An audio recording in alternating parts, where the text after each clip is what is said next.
Even when you feel low, you can still go. Even when you feel slow, you can still go. Even when there's no hope, you can still go. Go, go, go, go, go, go, go, go. Hello everyone, welcome to J chemistry. तो इस video में हम last 2 month preparation strategy for IIT JAM discuss करने वाले हैं। आपको पता है आईआईटी जैम 2024 का अभी अपकमिंग एग्ज़ाम आने वाला ही है, फेब में होगा, है ना। इसकी date I think 11th of Feb है। 11th ऑफ फेब को जो एग्ज़ाम होना है आपका, तो उसकी बेसिकली आपको पता है अप्रॉक्सीमेटली 2 मंथ रह गए हैं। तो उसमें आप प्रिपरेशन तो कर रहे होंगे, आप पढ़ रहे होंगे, बहुत अच्छी बात है। लेकिन उस प्रिपरेशन के टाइम पे आपको क्या चीज़ें करनी है, क्या चीज़ें नहीं करनी है, उसके बारे में हम यहाँ पर डिस्कस करेंगे। दोनों चीज़ों को डिस्कस करेंगे, क्या करना है और क्या अवॉइड करना है, दोनों चीज़ों को हम यहाँ पर डिस्कस करने वाले हैं। तो आई होप अगर आप ये पूरी वीडियो देखते हो तो आपको आपकी गलतियाँ, अगर आप कोई गलती कर रहे हो ना प्रिपरेशन में, वो आपको समझ में आ जाने वाली है। तो आपकी प्रिपरेशन बहुत स्मूथ चलने वाली है। तो इस वीडियो को आपको एंड तक देखना है। स्टार्ट करेंगे हम यहाँ पर। अगर मैं बात करूँ, सबसे पहले हम बात करेंगे यहाँ पर आपको क्या करना है, मतलब कि डूज़ की बात करेंगे। तो अभी आपको पता है कि 2 महीने रह गए हैं। तो जनरली अगर मैं आइडियली बात करूँ तो अभी तक आपका सिलेबस हो जाना चाहिए, है ना, कंप्लीट। ये तो आइडियल सिचुएशन है, लेकिन आपको ही पता है सब कुछ परफेक्ट नहीं होता। लेट सपोज आपका सिलेबस नहीं हो पाया है, आप अच्छे से पढ़ रहे हो, आपने 80 to 90% सिलेबस कंप्लीट कर लिया है ना। अगर आपने 80 to 90% सिलेबस कंप्लीट कर लिया है, मैं ये अज्यूम करके चलता हूँ, अगर आपकी अच्छी प्रिपरेशन चल रही है, आप शुरू से पढ़ रहे हो, तो आपने इतना सिलेबस तो इस टाइम तक कंप्लीट कर लिया होगा। अब आपको क्या करना है, आपका जो 15-20% सिलेबस बचा हुआ है ना, उसको आप कंप्लीट कर लो, है ना। लेकिन उसको नेक्स्ट बस 15 या 20 डेज़ में उसको आपको कंप्लीट करना है। नेक्स्ट 15 या 20 डेज़ में आपको वो सिलेबस कंप्लीट करना है। बाकी जो लास्ट के 40 डेज़ या 45 डेज़ होंगे, वो आपको सिर्फ test series and question practice पे ही देना और रिवीजन पे अपने, है ना। उसकी बात हम आगे करेंगे। तो मैं भी मान के चल रहा हूँ आपने 80 to 90% सिलेबस कंप्लीट कर रखा है, चलो ठीक है। अब अगर मैं बात करूँ यहाँ पर, तो इन लोगों के लिए क्या करना है, आपको जो बचा हुआ सिलेबस है वो कंप्लीट करना है। लेकिन अगर मैं बात करूँ, कुछ बच्चे हैं ऐसे ही जिन्होंने बहुत कम सिलेबस कंप्लीट कर रखा है, 50-40 इस तरह परसेंटेज सिलेबस कर रखा है। तो इसमें भाई अच्छी रैंक लाना तो बहुत मुश्किल काम है, आपको भी पता है ये, है ना। तो इसमें अगर अच्छी रैंक आपको थोड़ा और सुधारनी है रैंक अपनी, तो आपको क्या करना पड़ेगा, आपको देखने पड़ेंगे भाई इंपॉर्टेंट चैप्टर्स, है ना, जिनकी वेटेज ज़्यादा हो। उसके लिए भाई आपको क्या करना है, आपको देखना पड़ेगा मार्क्स डिस्ट्रीब्यूशन कि प्रीवियस ईयर में आपके कौन से चैप्टर कितने मार्क्स के पूछे जा रहे हैं, है ना। ऐसा ना हो कि हम जो चैप्टर कर रहे हैं वो आ ही ना रहे हो एग्जाम में, है ना, उससे क्वेश्चन ही नहीं आ रहा हो, या एक क्वेश्चन आ रहा हो या नहीं आ रहा हो, तो भाई उनको करने का तो फायदा नहीं ना, वो तो टाइम वेस्ट हो गया आपका। तो वो चीज़ नहीं करनी है आपको। तो आपको क्या करना है, वहाँ पर देखना है कि मार्क्स डिस्ट्रीब्यूशन देखना है आपको। तो मार्क्स डिस्ट्रीब्यूशन आपको अवेलेबल मिल जाएगा कहाँ पर, जे केमिस्ट्री टीम पर, मार्क्स डिस्ट्रीब्यूशन की वीडियो। तो आप सबसे पहले जाके ये देख सकते हैं, अगर आपका सिलेबस क्या है, कंप्लीट नहीं है ना पूरा, तो आप इंपॉर्टेंट चैप्टर को अगर टारगेट कर रहे हैं, तो सबसे पहले आप देखिए मार्क्स डिस्ट्रीब्यूशन में कौन सा चैप्टर कितने वेटेज है किसकी।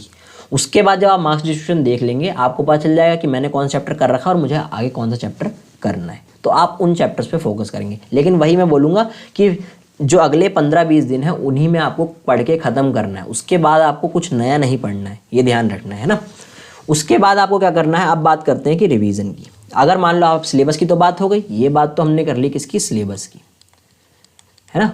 जिसका हो रखा है अच्छी बात है, जिसका नहीं हुआ उसके लिए मैंने बता दिया मार्क्स डिस्ट्रीब्यूशन देखो और इंपॉर्टेंट चैप्टर्स जो हैं उनको करने की कोशिश करो नेक्स्ट 15 to 20 डेज़ में।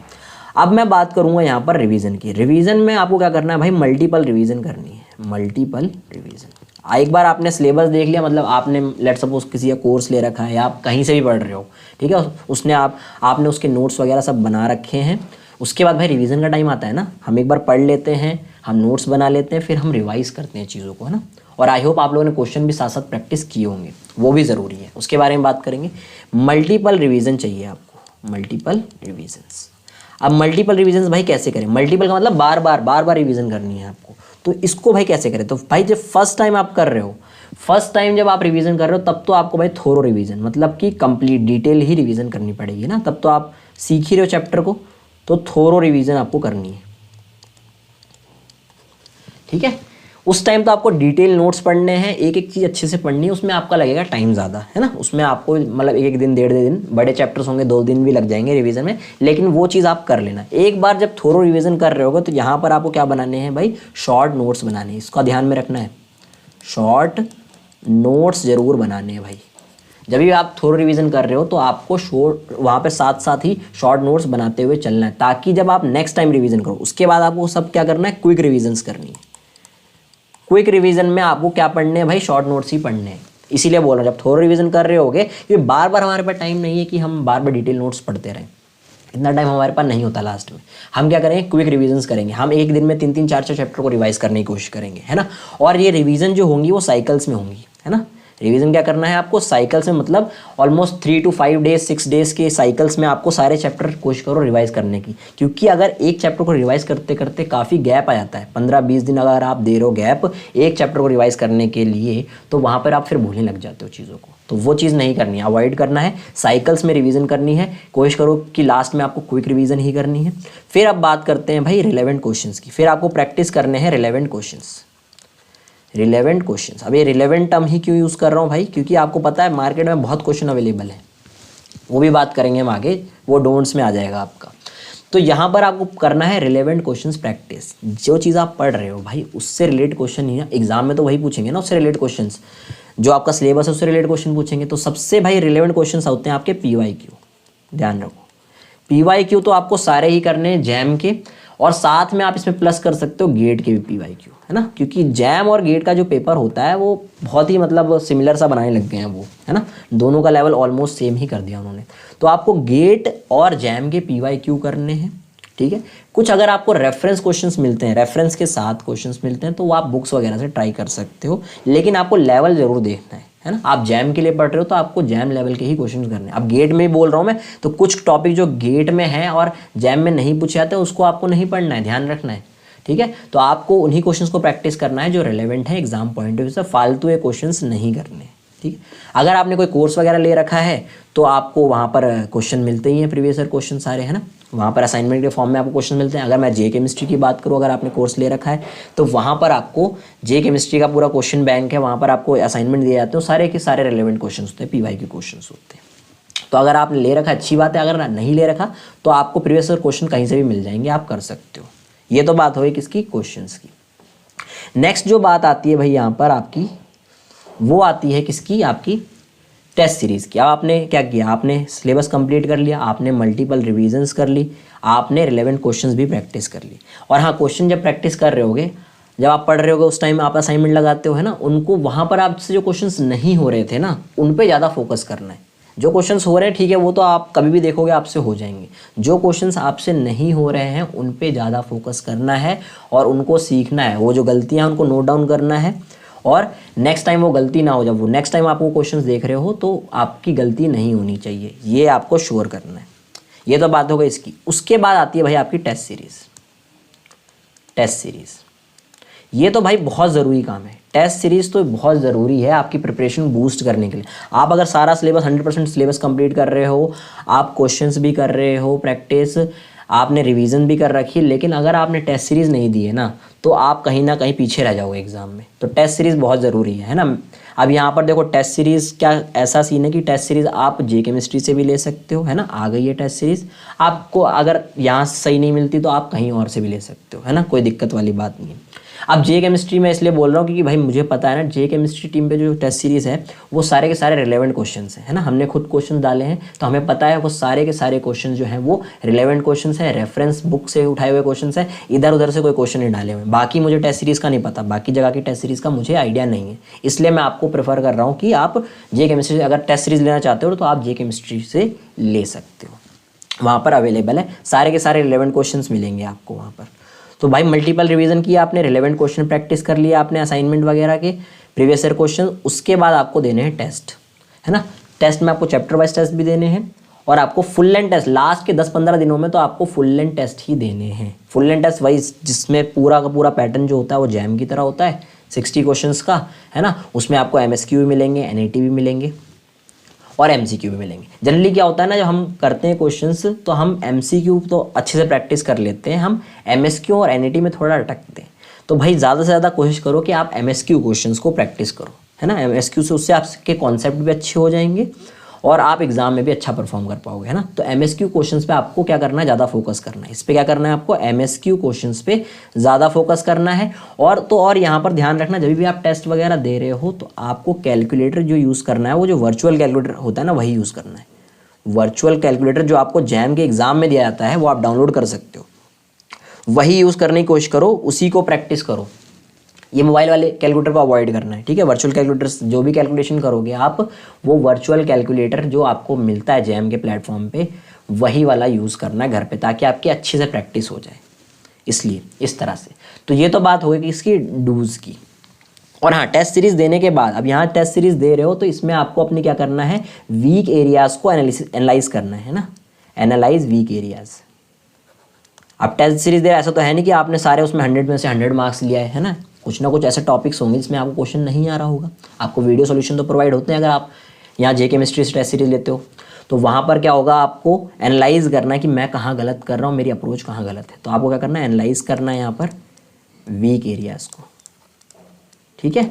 और इन वीक एरियाज़ को क्या करना है भाई, आपको प्रिपेयर करना है अच्छे से थोड़ा। जब आप टेस्ट दे दोगे, आपने देख लिया यहाँ पर मैं वीक हूँ, तो उसको आप दोबारा पढ़ो जाके, है ना। अगर उसके लिए वीडियो भी देखनी पड़े आपको 10-15 मिनट 20 मिनट, तो वो भी देख लो।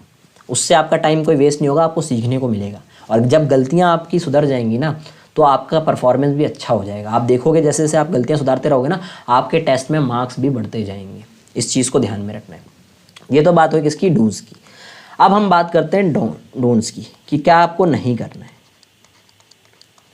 तो फर्स्ट बात वही, जैसे मैं बोल रहा था ना, वहाँ पे हमें रिलेवेंट क्वेश्चन करना है। आपको भाई अवॉइड करने हैं irrelevant questions, avoid irrelevant question. अब ये कैसे अवॉइड किया है, जनरली क्या होता है, हम जब पढ़ रहे होते हैं, प्रिपरेशन कर रहे होते हैं, जब मैं भी कर रहा था प्रिपरेशन, तो हम क्या करते हैं, बहुत सारे ग्रुप्स वगैरह, व्हाट्सएप ग्रुप, टेलीग्राम ग्रुप, है ना, यूट्यूब से पढ़ रहे हैं, ये चैनल्स ज्वाइन कर रखे हैं, है ना। तो वहाँ पर क्या होते हैं भाई, बच्चे इधर उधर से क्वेश्चन लाते हैं, वो उसमें डाल देते हैं, और हमसे वो क्वेश्चन होता नहीं, हम हो जाते हैं डीमोटिवेट। वो चीज़ आपको नहीं करनी है भाई। वो क्वेश्चन पता नहीं कहाँ से आया हुआ है, किस बुक से लिया, नहीं भी लिया है, कैसे बनाया गया, क्या सोच के बनाया गया, आपको नहीं पता है। तो लेकिन एग्जाम में जो क्वेश्चन आते हैं वो बहुत ही क्या आते हैं, स्टैंडर्ड होते हैं, वो बुक से लिए जाते हैं, उसकी रेफरेंस होती है, सब कुछ होता है। तो आपको उन क्वेश्चन को अवॉइड करना है, जो इररिलेवेंट क्वेश्चन आपको टेलीग्राम पे मिल रहे हैं, व्हाट्सएप में मिल रहे हैं, इन सब क्वेश्चन को अवॉइड करना, नहीं करना। आपको PYQ पे ही ध्यान देना है। जैम के हो जाए तो थोड़े गेट के कर लो, गेट के हो जाए तो नेट के जो टॉपिक आपके इन्वॉल्व हैं जैम में, उन टॉपिक से क्वेश्चंस कर लो। ये बात हो गई। फिर आपको क्या करना है यहाँ पर भाई, जो आप फ्रेंड्स वगैरह से अपनी प्रिपरेशन स्ट्रेटेजी, अपना प्रिपरेशन जो आप कर रहे हो वो डिस्कस करते हो। मैंने इतना कर लिया, मैंने उतना कर लिया, कोई ज़्यादा कर लेता है, उसने असाइनमेंट भी कर लिया, उसने टेस्ट भी लगा लिया, आप फिर सोचने लग जाते हो कि नहीं यार, इसने ज़्यादा कर लिया, मैंने नहीं किया। तो वहाँ पर भी आपकी प्रिपरेशन जो होती है वो गड़बड़ हो जाती है। तो आपको यहाँ पर डिस्कशन को अवॉइड करना है रिगार्डिंग प्रिपरेशन, है ना। Avoid discussion with your friend. तो फ्रेंड के साथ भाई जो आप डिस्कस करते हो, जो वो भी प्रिपेयर कर रहा है सेम चीज़ के लिए, आप भी कर रहे हो, तो वहाँ पर एक हेल्दी डिस्कशन करो ना भाई। कोई डाउट है, कोई क्वेश्चन है, उस पर डिस्कस करो, उसमें आपको सीखने को मिलेगा। ये क्या, ये चीज़ें डिस्कस मत करो कि मैंने इतने चैप्टर कर लिए, मैंने ये कर लिया, वो कर लिया। आप किसी की मत सुनो, आपको बाहर की दुनिया से मतलब नहीं होना चाहिए। फोकस रहना चाहिए आपका किसकी, खुद की प्रिपरेशन पर, ठीक है। Focused on your prep. जो आप कर रहे हो आपको वही चीज़ देखना है। आपको खुद का जो परफॉर्मेंस है उसको एनालाइज करना है कि मैं कहाँ गलत कर रहा हूँ। तो ये चीज़ ज़रूर करनी है आपको। तो सबसे पहले यही, इररिलेवेंट क्वेश्चंस वगैरह नहीं करने आपको सोशल मीडिया वगैरह से। आपको डिस्कशन ज़्यादा नहीं करना है, सोचना नहीं है, ओवर थिंकिंग नहीं करनी है, और अपनी प्रिपरेशन पे ही फोकस करना है। ये बात होगी किसकी, डोंट्स की। और हाँ, ये भी एक होता है कि हम लास्ट में क्या होता है कि यूट्यूब वगैरह से काफ़ी चीज़ें देख रहे होते हैं, है ना, कुछ भी आ रहा है वीडियो हम देखने लग जाते हैं, उसमें बहुत टाइम चला जाता है। वो चीज़ नहीं करनी। आपको जो पढ़ना है, आप अगर आपको यूट्यूब से भी पढ़ना है ना, तो सिंपल आपको जो चैप्टर पढ़ना है, जो टॉपिक पढ़ना है, वो लिखो, उसकी अच्छी वीडियो आती है, देखो, ख़त्म करो। ये नहीं कुछ भी चल रहा है, लाइव लेक्चर चल रहे हैं, किसी भी चैनल में पहुंच जा रहे हो, टाइम वेस्ट कर रहे हो, वो चीज़ें लास्ट में बहुत अवॉइड करनी है आपको। और मैं बात कर रहा था रिवीजन की, तो अगर आप रिवीजन कर रहे हो, जैसे यहाँ पर हमने बात की थी ना मल्टीपल रिवीजन्स की, तो जब आप रिवीजन कर रहे हो और अगर आपको काफ़ी ज़्यादा टाइम लग रहा है, क्विक रिवीजन में भी आपको काफ़ी ज़्यादा टाइम लग रहा है किसी चैप्टर में, तो आप भाई क्रैश कोर्स की वीडियोस भी देख सकते हो। जे केमिस्ट्री टीम पे जो क्रैश कोर्स की वीडियो पिछले साल आई थी जैम और गेट के लिए, तो उसमें जैम वाला पोर्शन आप देख सकते हो। वहाँ पे PYQ भी करवाए हुए थे और कुछ जो इंपॉर्टेंट टॉपिक बार बार पूछे जाते हैं ना एग्जाम में, वो 5-6 टॉपिक वहाँ पे करवाए हुए थे। तो वहाँ से आपकी क्या हो जाएगी, वो 1 घंटे में आपका अच्छा खासा रिवीजन हो जाएगा किस चैप्टर का। तो आप वो चीज़ भी वहाँ पर प्रेफर कर सकते हो। तो बस भाई मैं यही कहूँगा कि आप अगर मैंने जो चीज़ें बताई हैं आपको, आप यही करते हो तो आपकी प्रिपरेशन में बहुत ज़्यादा हेल्प मिलेगी, है ना। ये चीज़ें आपको रिजल्ट में दिखेंगी। तो मेरी तरफ से भाई इतना ही है। अगर आपने ये चीज़ें कर ली तो मेरे हिसाब से तो भाई इनफ प्रिपरेशन हो जाएगी आपकी और आप बहुत अच्छा स्कोर कर पाओगे एग्ज़ाम में। तो मिलते हैं भाई नेक्स्ट वीडियो में। अभी के लिए हैप्पी लर्निंग।